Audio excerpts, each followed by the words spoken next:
Hello, I'm Jacob Kruger, and this is the Write Your Screenplay podcast.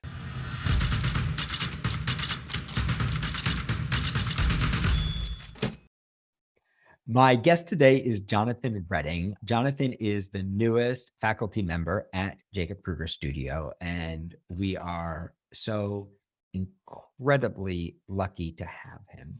Jonathan was a writer on Homeland, which, if you haven't watched, is an extraordinary show. And we're going to be talking about how Homeland was built and what was it like to be in that room, especially as your first staffed gig, and how do you build that, and what do you do when you show up there? So we're going to talk a little bit about that. And Jonathan's background is actually as a playwright and a dramaturg. And so maybe we'll talk a little bit about the journey from playwriting to TV drama writing and how those things are related and connected. And so, Jonathan, why don't you just start off by telling us a little bit about your journey? I shall, but first, just let me say thank you so much for having me on. And I am a fan of this podcast, and I'm so excited to be here. I'm so excited to be working with you. So this is really fun for me. Well, thanks for being a part of it. Can you walk me through some of the greatest hits so I can do a little intro for you? So Homeland was when I got staffed. Yeah. That was my really into the industry. I had been pursuing it for quite a while before that, but I had mainly been in the theater world. Mm-hmm. And I had been a playwright and a dramaturg and an actor. I had been the resident playwright to a theater in Santa Monica called the Broad Stage, a regional theater, for a number of years. And while I was there, I got to work alongside some incredible artists like Mikhail Baryshnikov came. Shakespeare's Globe of London was a frequent guest. Anna Devere Smith came and workshopped some things with us. I was part of the early development process for Hadestown. When Lance Mitchell still just had the concept album, because Dale Franzen, who wound up being the executive producer of the Broadway run, was at the time our artistic director.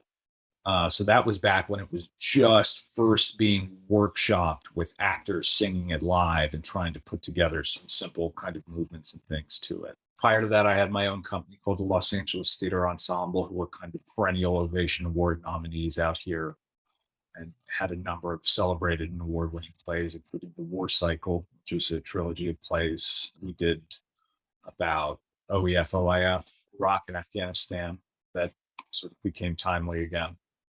But then it's also just been writing for a long time. It's just been a struggle for a long time. So specs and features. When I first came to town, I brought with me spec episodes of The Shield and Lost. They were in the middle of their runs. That is how long ago I started this kind of march. Yes.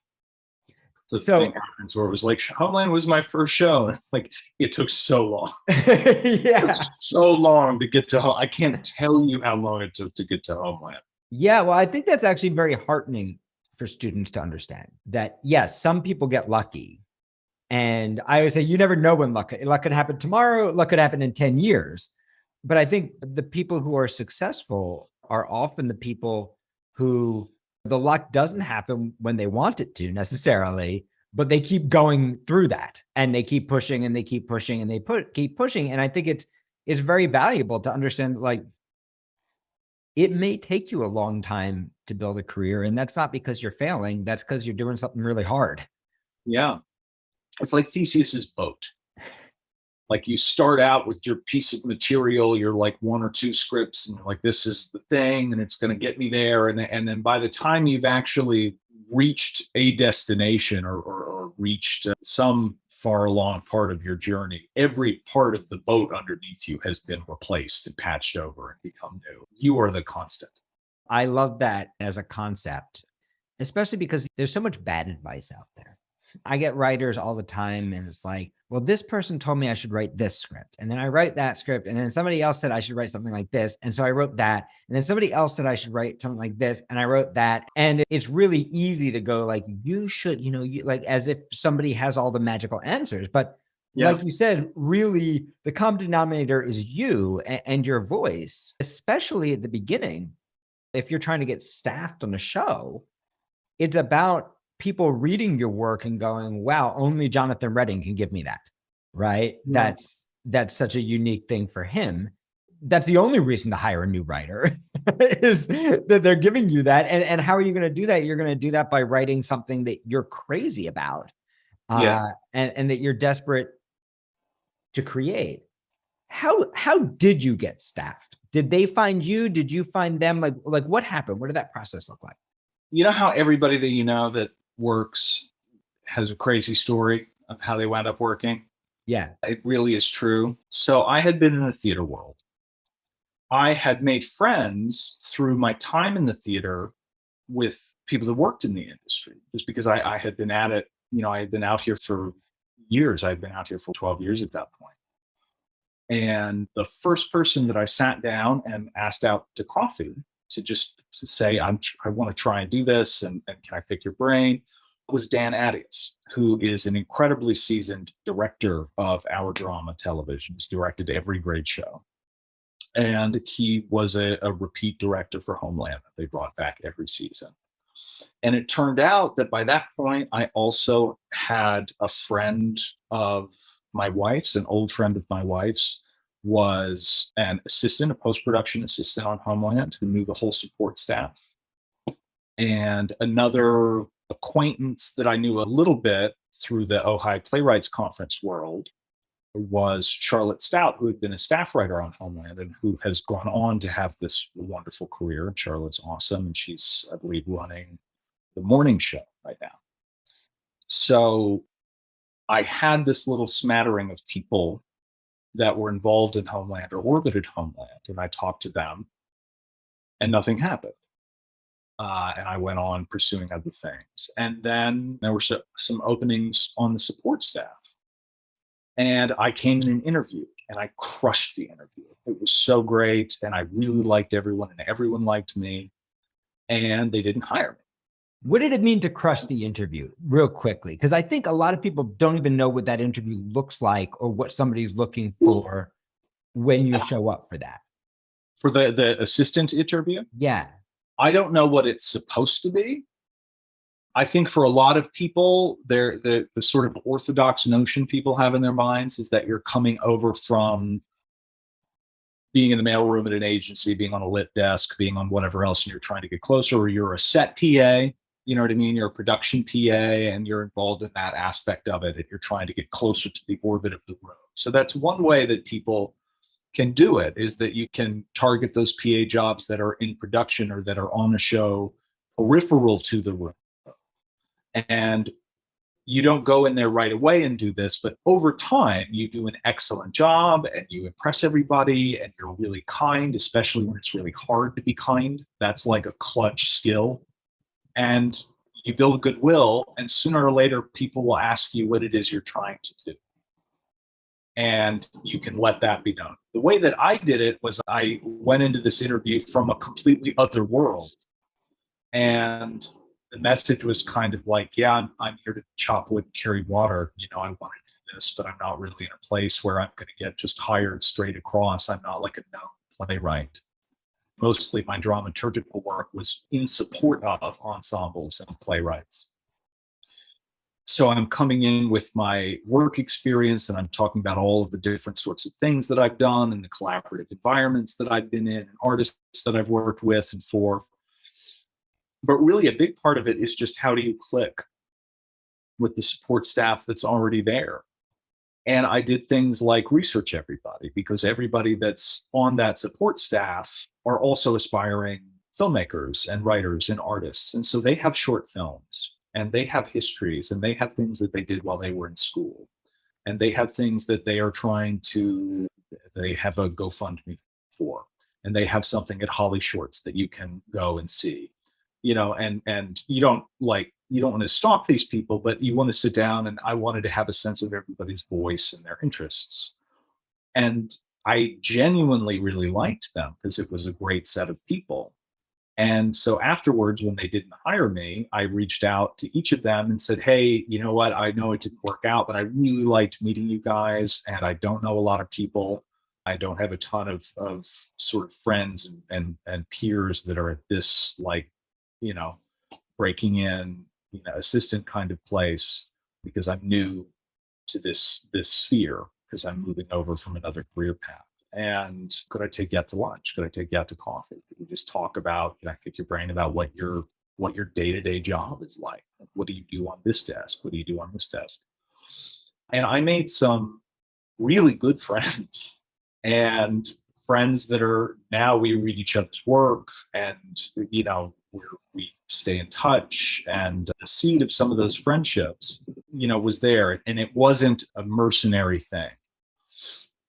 And that's an important and a fine distinction, because you can feel when somebody's coming at you just with an agenda, and you can feel that everybody wants to be making things and everybody wants to advance, and it's very hard and it's very competitive, and that can be a given, and we all can understand that. But if you're looking for friends and looking to be other-minded and interested in people, beyond what they can do for you, you can kind of sense that as well. So that has been the energy I've tried to bring to everything, and to think of building friendships instead of networking. I think that's such an amazing point. And it also takes a lot of the pressure off, like It really does. it's so easy to think like you're supposed to wow everyone you talk to. And the truth is, like, some people are not your people. Yeah. And you're not for everybody either, nor should you be. And like, if you were internet dating, you'd know that. But like, sometimes when we get out into like the networking world, we don't know that. And it can lead to feelings of failure, but it can also lead you to acting crazy, right? Because you're just trying so hard, as opposed to being like, are you my people? Right. And it's just worth emphasizing, like, so many writers would have taken the rejection as they don't like me. Yeah. And, but it has nothing to do with that. Yes. You come away from it going like, no, I know they liked me. We liked each other. There was a spark there. That was a really fun conversation. That's what crushing the interview meant. Yes. I had all my facts in order. I was able to answer every question and talk about myself. I was able to do it honestly. I was able to do it from a place of relaxation, but I didn't go in there to perform. Yes. You can move a little bit into your extrovert function. Yeah. Right. Like, our society is obsessed, like Twitter's obsessed with introverts and extroverts and but really, that's a spectrum, and we all have both extremes. Yes. We vacillate between them, and some of us maybe are more frequently in one half than the other. But so you bring your energy up and you present like you're going to a job interview, but make it about other people. Yeah. Make the conversation about other people, and be curious about other people. And don't ever think that the thing you're really talking about is the job right in front of you. That's not what you're talking about, because most of the time you're not going to get whatever the thing is that's right in front. Yeah. But the people, can travel with you. If you like each other, that's for free. Yeah. Nobody has to worry about anything else. And dividends arise from that, and careers arise from that, and not from really needing to crush this moment. Yes. I really love that. I always think a no is just an opportunity to find a mentor. And everybody likes being a mentor. Being a mentor is awesome. Not everyone's good at it. Was helped.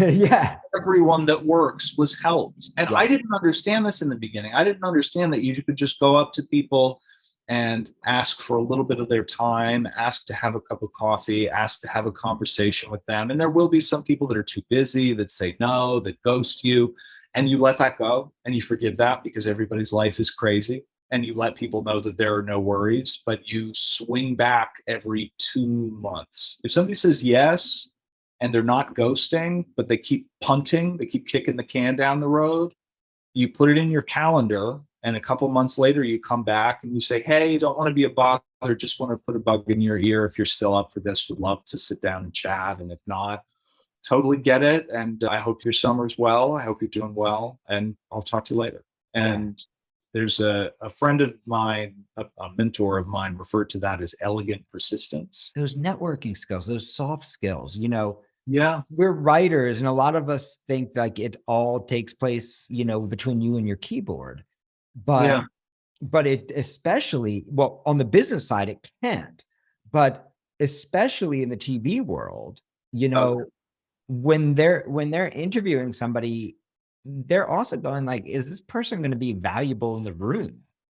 Oh, Yeah. 1,000%. More important than your sample Yeah. is whether they think they can use you interpersonally, and that they like there are plenty of good enough samples, and who you are and what their estimation of working with you round the clock for however many months Yeah. is, that's got to take you the rest of the way. Yeah. Because if there's somebody where they go, I really like this person, funny, great references, they've been vouched for by this person and this person, and I just know we're going to have a good experience. I just feel really good about the experience I'll have with this person, and they've pitched some useful things, and the sample is not bad. Yeah. Because you're literally locked in a room with these people. You're literally banging your head against an episode with these Yeah. people. And Yeah. you want them to be people you enjoy working with. Yeah. Which is not to say like, sandbag your sample. Like, yeah, no, your sample should be awesome. Possibly be.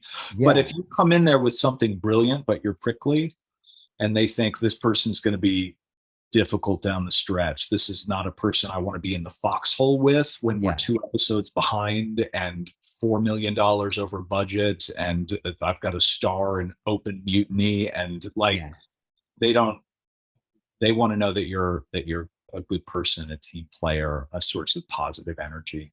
Yeah, I learned this in a crazy way. I started as a producer, and we were doing this project, and we had to get a British writer because of financing.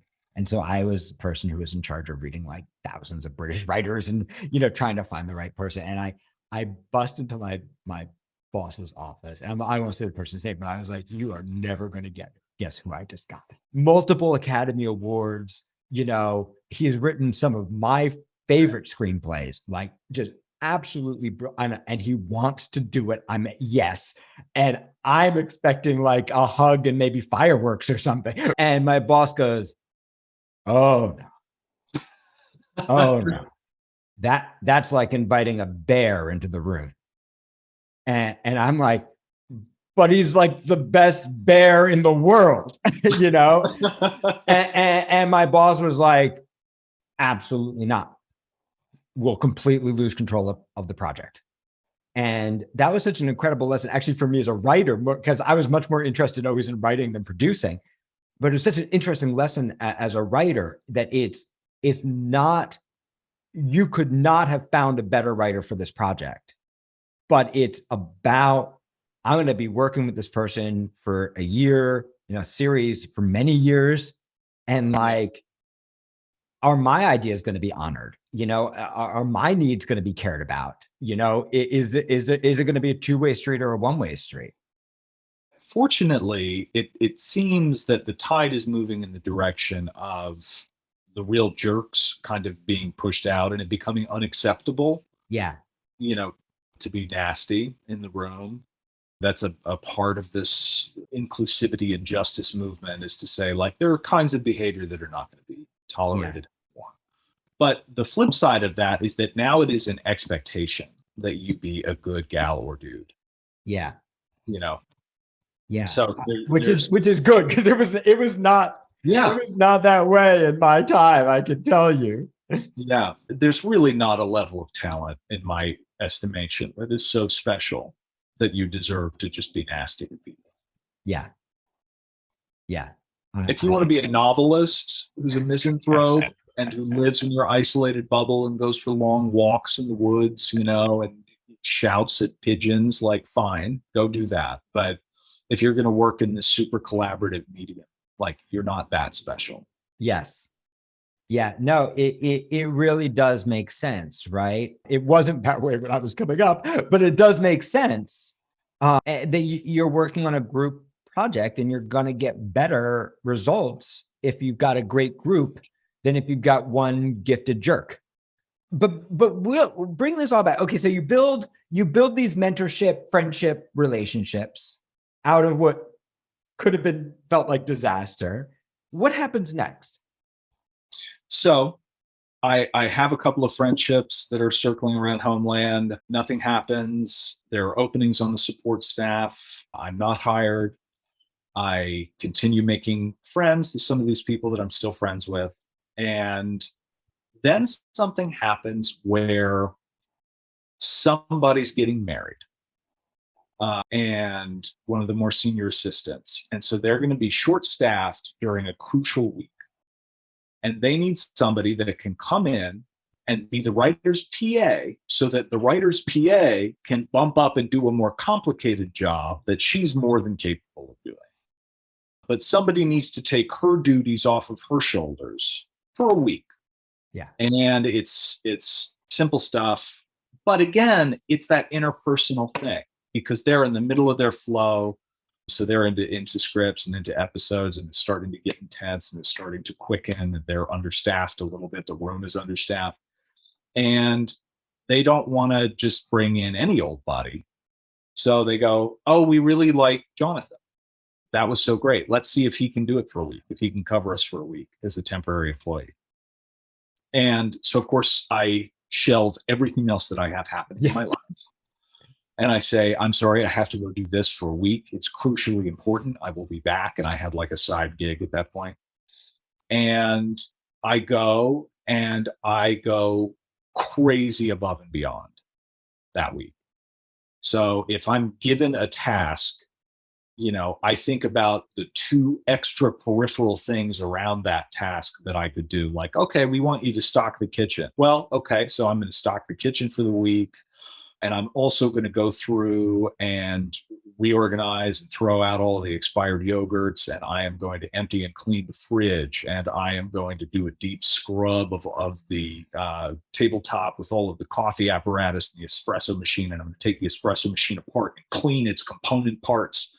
And I'm going to go to where they keep all of their, their note cards and their pens and their clipboards and all of their office supplies that by this point in the season are completely higgledy-piggledy and interspersed. And I'm going to like straighten them and organize them and make everything look nice. And I'm going to, adjust the times on all the clocks and make sure that the pictures are hanging straight. And like everything I could possibly think to do that did not overstep my briefs. Yeah, I did. And at the end of that week, they said, oh my God, thank you. And I said, oh yeah, of course, it's my pleasure. And I want to come work here. So yeah, I did the best I possibly could, but have a great rest of the season. This was a pleasure. And I'm really glad you guys thought of me. And I left and nothing happened for a little while. And then I got a phone call to say that the writer's assistant, the room assistant, was leaving the show for personal reasons. And they wanted to know if I could come in and be the writer's PA permanent. And this is entirely because I'd already done it. I had been in the room to take lunch orders. That's one of the things you do as the writer's PA. So all of the writers had met me. And it was a no-brainer for them to say, oh yeah, that guy, he was fine. Bring that guy. Yeah. We don't have 2 brain cells to give to this problem. So just that's a face I've seen before. Yeah. And I got that job. And then a little bit after that, the woman who had been the writer's PA and who had bumped up, unfortunately also had to leave the show for a health issue. And now there's a writer's assistant open. So like boom, boom, boom. And I had come in as a PA and immediately let it be known that I was a great researcher and that was a big part of dramaturgical work. And could I pick up any like research slack for them? So I would take home research assignments and do them and bring them in the next day when I came to open up the office. And it was just that. It was just hurling myself at everything I possibly could with every waking moment and being the person to jump on the grenade and being the person to volunteer. And that got me to be the writer's assistant and to get into the room behind the keyboard taking the notes. And then somebody needs to read this stack of books. The thing that got me staffed. And as I'm doing this, I'm also writing my own material and entering and winning some of the screenwriting competitions, which is a really dubious way to go about it. And a lot of them are scams, but some of them, like Slam Dance, where I had a really good experience, some of them are reputable and some of them are good. Yes. Some of them have great follow through with people that do well. And if you have the resources and are willing to put in a little bit of research and think about which ones might be worth applying to and which not, like it's a route. It's a way to try it. It did help me. Yeah, I actually have a podcast about that. If you're listening and you want to look through the archives about how to identify which festivals and contests are real and which ones are scams. So you're winning some contests. Yeah, so They're amazing at ordering lunch. And now I'm in here and I'm doing the room notes, and Alex Gonza comes to me with a stack of books this high about 40 years of conflict history in Afghanistan. And he says, man, I'm so sorry. Somebody needs to read these books. And I don't have time. And somebody needs to synthesize this information, because we're going to be, I think, maybe working with the author of two of these huge tomes, a guy named Steve Cole, who's a brilliant journalist, brilliant conflict journalist, geopolitical journalist. And he just was like, we need things, we need timelines, we need like a Reader's Digest of this, we need reference materials that are concise, because everything is so sprawling and we can't just do Wikipedia, and articles are so siloed. Like, we need something more global. And I said, I'll have it back to you in 2 weeks. And I barely slept. And I did my job, and at every quiet moment and on every lunch break. And as soon as I got home at night, I was speed reading and making notes and writing marginalia. And I wound up creating this whole body of research of all of those things, a digest of 40 years of Afghan conflict history. And they got it. And he looked at it and he was like, this is incredible. And to be honest, I don't even really have time to keep referring back to this. So what we're gonna do is, I just want you in the conversation. So I just want you pitching, and I want you to remind us of things, and I just want you there so that I can ask you things in the room. Because it's completely wasted to have you know this and then not. You're just going to be the thing now, is what happened. Like, you're the encyclopedia. Yeah. And that's how I got really invited into the process and entrusted with the process. And then they started using my pitches. And there came up with the last season. This was the last season, was crazy. And they tried to hire, there were several writers that they explored adding to that room that fell through for various reasons. And there came a point when they looked around and they're short staffed, and I'm there, and they've been using my pitches, and they like knighted me. They were like, okay, you're a writer now, go to set. Yeah. We need help. We just need more personnel. Yeah. And that's how I got to be a staff writer, was but it depended on all of these things that were completely unforeseeable and that from the outside looked impossible. And it really kind of taught me, like, every hard thing seems impossible until it happens. And then you're like, wow, I can't believe those things all happened in a row for me to get that job. Yeah. But now I have it, and now I have the credit, and now a whole other universe of things become possible. Yeah. Sprawling out from that credit. Well, but just so much of life is just doing a great job, right? Yeah. Like, it's hard. None of that was within my control. Yes. You can't intellectually draw the line from cleaning the espresso maker to writing for Homeland. Yeah. Right. And I think what happens to a lot of people is they get that stocking the kitchen job, but they come at it with resentment. Yeah. Because this isn't what I want to be doing. But it's true. People depend on people who do great work. Yeah. And I guess that's super common, like surly support staff. Yeah. Which is mind numbing to me. Like, you're there, like, this is the show. Yeah. Like, yeah, you're, swabbing out the bathroom or whatever, but this is the show. This is the thing that you've dreamed about being a part of. And you don't take pride in the execution of menial jobs, and you're not willing to bring 100% effort to something that is kind of mindless and that doesn't demand enough or demand very much of you, why should they think that you'll have the grit to dig in and perform at a high level, doing something very demanding on short notice with crazy variables being thrown at you? If they don't think you will work your guts out at anything that you're given, why will they put their faith in you when everything is so high stakes? Yeah. Multi-million dollar episode budgets. The people that are running the show, they're worried about getting another season. They're worried about the renewal. They're worried about having to sit down with the studio and the network, and we got to go back to this location because we realized that it's important for the finale, but we're going to have to go and ask for a couple of million extra dollars, and we're already over budget, and they don't want to do it. And my line producer is about to garrote me in my sleep, and I've got problems. Yeah. I need to know that you are a no problems kind of guy. Yeah. I want you to talk a little. I wasn't planning to discuss this with you, but I would love for you to talk about research, because Sure. for a lot of writers, research is like a rabbit hole they get lost in, and where their research ends up becoming the project, and where their research can kind of gum up the creativity and the characters and the simplicity of the piece.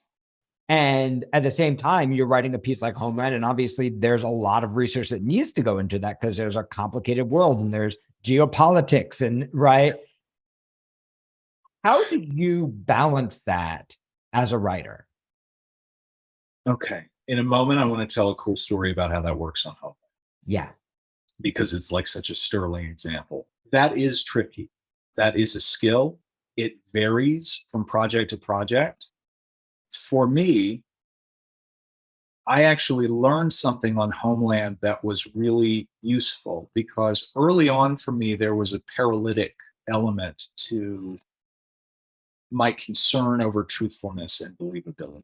And I think a thing that early career writers can fall into a lot is trying to anticipate any question or bump that any audience member might possibly have, and to put an explainer for that, like any logic question you can think of about how this would not work in the real world or whatever. You're trying to come up with a way to explain and insert it into your script. Yeah. Your early scripts can become this kind of elaborate blocking exercise, like in the football sense. Yes. There was a liberty for me in being on Homeland, and it's such a high verisimilitude series, right? Yeah. To a degree, like the texture of the world, the kinds of things that we're dealing with, and that we're talking about, the way the technology works, the way the government organizations work, the way that the diplomatic corps works, and the NatSec world is all trying to have a level of truthfulness that allows the audience to believe in the heft of the world, so that when you ask them to take the TV leap, they are able to do so and still believe in the world as a solid thing. And that's a tonal thing, because you watch something like broadcast, like a network, Criminal Minds, one of these procedurals, and you're like, well, this is a TV world. Like these serial killers, this Machiavellian super genius doesn't exist. There's not people like that. And, that's not we're moving so fast and everything's so glossy, and we're not stopping to think about small problems, procedural problems, things that they have to deal with that are human and minute, and it moves like an action movie or whatever it is. Yeah. Right. You can feel that lighter arcade physics kind of tone. There was a moment on Homeland, and I would get really hung up on this because I had done so much research and I knew all of these things. Yeah. And there was a moment where I was like, this just wouldn't happen this way. This meeting just wouldn't happen this way. It pulls me entirely out of it. And I was very gently told, very gently reminded, like, yes, that might be true, but one, nobody knows how this works.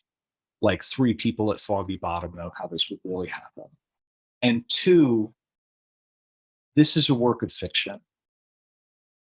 And I would hear that echo. That was like a phrase of Chip Johannessen's, who was a brilliant writer who was on a million things and ran Dexter at one point, and is just like acerbic and funny and dry and like scary smart. But we'd be talking they'd be shouting back and forth about some piece of research data that they had gotten from a consultant, because it was a show with a great consultant base. Like, oh, we're talking to this, Night Stalker pilot, like elite special forces pilot, saying this wouldn't work like this wouldn't work like this. And Chip would just call back from the room, will you remind him that this is a work of fiction? And there is that dividing line.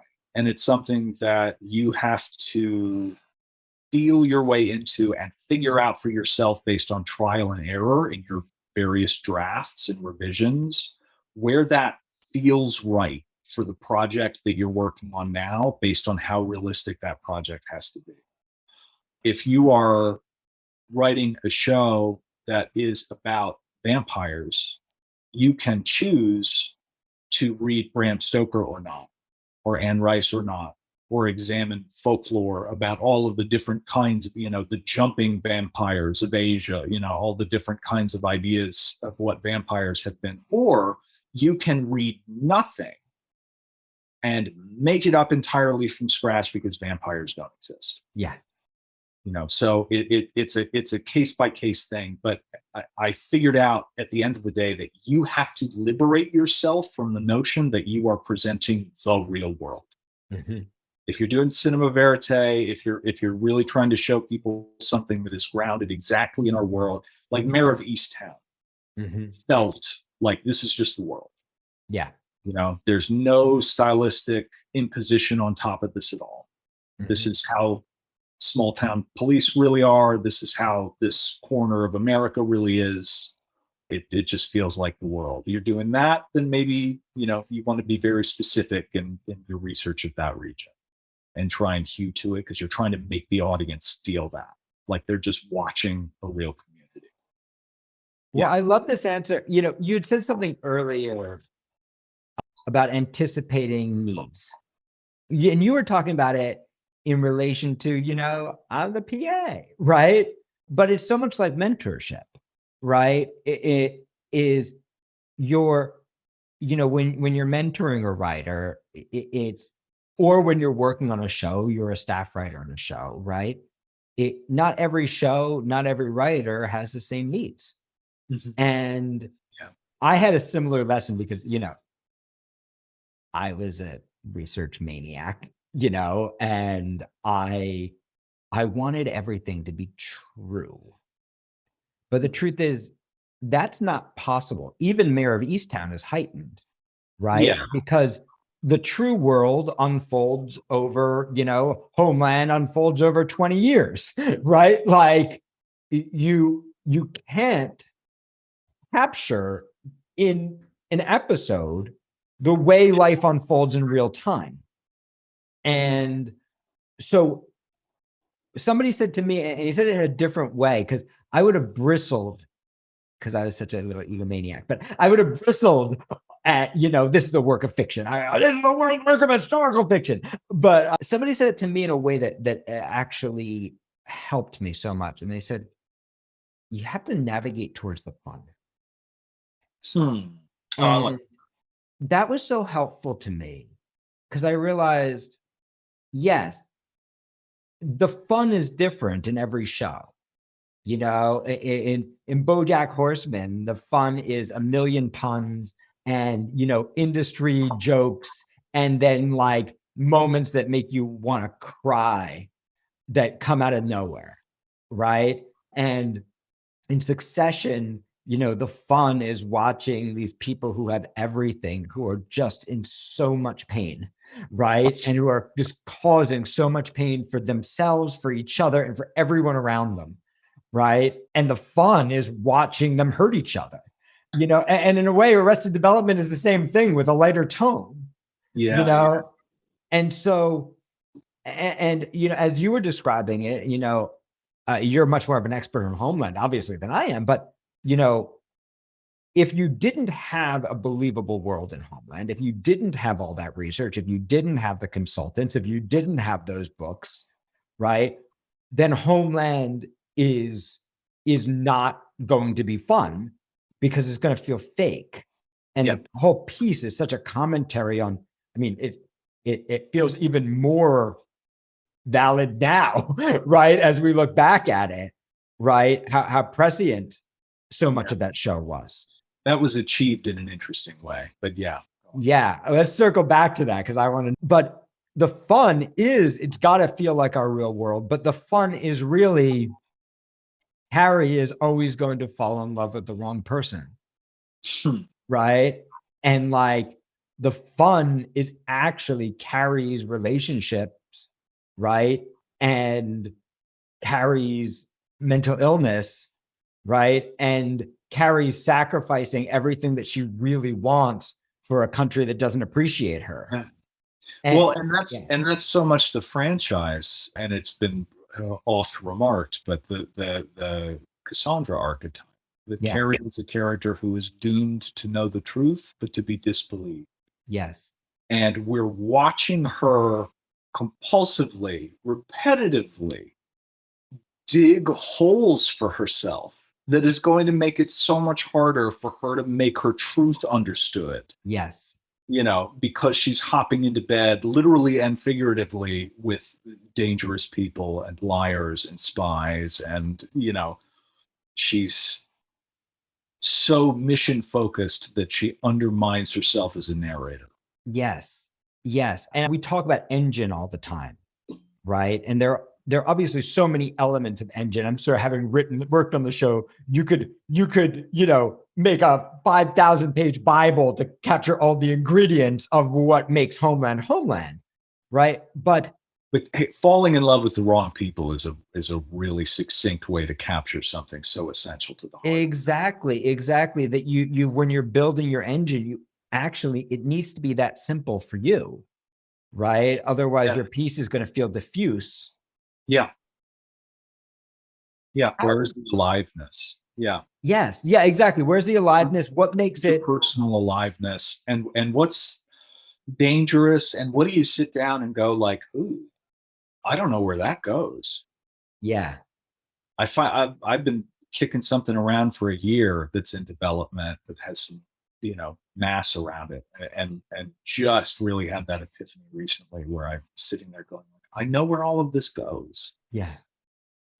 And that makes it a dead thing for me. Mm-hmm. I mean, that idea was in Hamlet. Words, by the time a word reaches our lips, it's dead. And I had a thought that turned it on its head, and I went, I have no idea where that goes. Yes. I need to follow that. And I still don't, you know, but I've got the bones of a pilot, but we're going to see, you know, where that sort of leads. I'm glad you brought that up because, you know, obviously outlining is very important when you're working on a series because you've got a team that's got to be able to work together, right? So at the same time, so many writers get confused about how outlines are supposed to work, right? That, you know, the idea that the outline is supposed to tie everything up with a bow. Yeah. Right? And I think that leads to exactly what you're talking about, which is dead writing. And I always look at it like my actual job is to paint myself into a corner that I don't know how to get out of. Because if I don't know how to get out of it, then certainly the character doesn't know how to get out of it. And then certainly the audience can't predict how they're going to get out of it. And then I got to figure out what does out of it look like, right? And that doesn't need to be, it doesn't need to be a spy thriller to do that. It can be a drama, you know, that it remains the day, you know, like how is he ever going to tell her that he loves her, right? Like there are, but allowing yourself to get messy, right? And allowing yourself to get scared and how that kind of elevates writing to like a spiritual place where you're actually going on a journey as opposed to being the puppet master, moving the pieces around. Yeah, and instead of thinking schematically. Yeah. And when we think schematically, we almost can't help but be derivative. Yes. And this is such an exciting time to be a writer and to be an emerging writer where so many orthodoxies and sort of rigid thought patterns of what you can and can't do are crumbling. And for all of the sort of business side difficulties that have emerged from the streamer model, the creative potential is wild. And to think of something like, God, I was just on another call talking about this, Ted Lasso, which I know you've talked about. Yeah. Yeah. Like, you build this whole season around this Machiavellian, around the plot of Major League. Yeah. And then when you get to the moment where it all comes out in the open, he just forgives her. Yeah. He just forgives her. It just ends. It just diffuses because that's what the show's about. The show's about this unerringly, unflinchingly kind man dropped into this poison world and how the world changes around him and how whether or not they're winning soccer games, like it matters ish. Yes. It has some consequences for the team, but that's it. But it doesn't really matter to the meat of the show, to the meat of the characters. That is radical. When I saw that, my wife and I were watching it, and I was agape, like my jaw was on the floor. So, do you understand what happened? Like, that's not how that's supposed to work. Yes. That's not how that's supposed to work. He's supposed to blow up at her, and there's a huge falling out. And then that's the lead and the cliffhanger that's going to platform you into season 2, is that now we have this major problem and this rift between these two characters. And they just were like, no, I forgive you. It's hard. Yes. Divorce is hard. I was thinking when we were talking about like research before, I was thinking about The Offer. This is going to be one of my upcoming podcasts, and I'm teaching a masterclass on The Offer. And, so much of The Offer isn't true, right? I've not seen The Offer.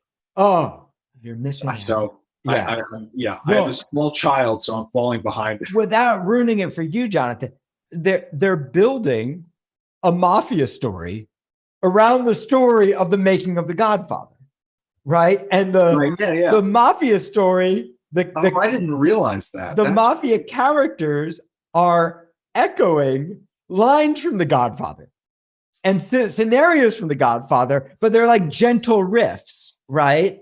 And a lot of it, some of the people who were involved in The Godfather were like, that's actually not what happened. Actually, Coppola didn't like that guy, but as a piece, right? It is built out of the real stories of the making of The Godfather. Yeah. Right. But as a concept, right? The whole thing the last episode isn't perfect, but the whole thing is just like such a joyride. And again, it's completely wild, right? It is a completely wild choice that grows out of what's true, right? That's cool. I love that play within a play, art imitates life frame. Yes. And so we live at this incredible time, right? Like, I mean, when I was coming up, TV was where you went to die, and we're living in this incredible time where you can take risks and where studios and streaming services are making money taking risks in this space. Yeah. And it's incredibly empowering. I wonder if you could talk a little bit about working with writers. You're going to be teaching ProTrack for us, which is our mentorship program where, we'll pair you one-on-one with Jonathan, and he'll read every page you write and work with you through your script and through every draft you write and mentor you for your whole career if you want. And, we're also hopefully in the winter going to be offering a writing room class with you where it's run like a real writer's room and you're the showrunner, and we have 8 students in the room who are each working on their own project as part of a group. And so I would love for you to talk a little bit philosophically about like, how do you think about teaching? How do you think about working on scripts by new writers? So there are 2 things for me. And I would imagine there are more things for you for those that may not know, Jake is an incredible teacher. There are teaching Gibbons and Orthodoxies because there are fundamentals that we need to understand. We need to understand about the field, and we need to be able to apply to our own work. And I like to use the word orthodoxies because once you get to a higher level of skill and of familiarity in your toolkit, you realize that most things aren't rules, that exceptions will pop up for things, and that it can eventually become limiting to say to yourself, well, now there has to be this big blow up because she's confessed to Ted that she's been trying to ruin the team. Yeah. There was somebody who said, no, I'm going to buck that. And they made magic out of it. That's not a great place to start with young writers because you need to really understand fundamentals of drama first. So there's that toolkit that's kind of constant. That's what are these elements of scene? How do we arrive at structure? How does structure arise out of character? But then there's also the piece of it that's very individualized and that's very idiosyncratic and that's really kind of writer led. And I think that it's crucial to be able to hear and discern the excitement and the zest and where the love is and where the fun is, navigate toward the fun that younger writers and emerging writers are going to help you understand in a million different ways where they want to go and what about this brings them alive. And the challenges to a specific page, to a specific script, to a specific project are always going to be opportunities to keep returning to those fundamentals. But it's a deeply personal and, I believe, spiritual thing to try to help someone find their uniqueness in their voice. I know you talk about this a lot. I really do believe that what we do is Promethean. Like we're fire thieves. They've gone up there and they've got a hold of something that's alive and that's hot and it's dangerous. And even if it's a sweet story about an animated dog that's the best friend of a sick child, there's something that is in that writer for whom this is deeply personal and resonant. Yeah. And your job, in a sense, is to help them get down off the mountain without that fire going out. Yeah. That's the way that I like to think of it. And it's hard to break that down into process because the fire's different every time and the writer's different every time and the descent is different every time. Yeah. The goal is the same. The goal is to steal the fire and bring it to the people who need it. Beautiful. Well, Jonathan, thank you so much. This is a fantastic podcast. We're so fortunate to have you on our faculty. If you'd like to study with Jonathan, you can go to writeyourscreenplay.com/protrack, or you can click the link in the bio. And Jonathan, if there's one piece of advice that you would want to leave writers with, what would that piece be? It would be surrender to the process and surrender to the fact that this is a life and a way of life. And that we get so obsessed with a specific result and we don't control the results. Yeah. And we can really hurt our effort to be successful and to get our stories out there and share them with people if we are not able to surrender to the process of the living and surrender to chance and circumstance and let the results take care of themselves. Like, that's the universe's problem. If your dream is to win an Oscar, that's a dream. That's not a goal. You can't make that happen. Yeah. But you can show up every day with an open heart at your keyboard. And any and all success emerges from that. It's not the other way around. That is really beautiful, Jonathan. What a wonderful place for us to end. So thank you. Thank you so much for being part of the podcast and for coming aboard at the studio. And we'll be Thank you excited so to much wait for you. having me. Yes, yes, very excited. Awesome.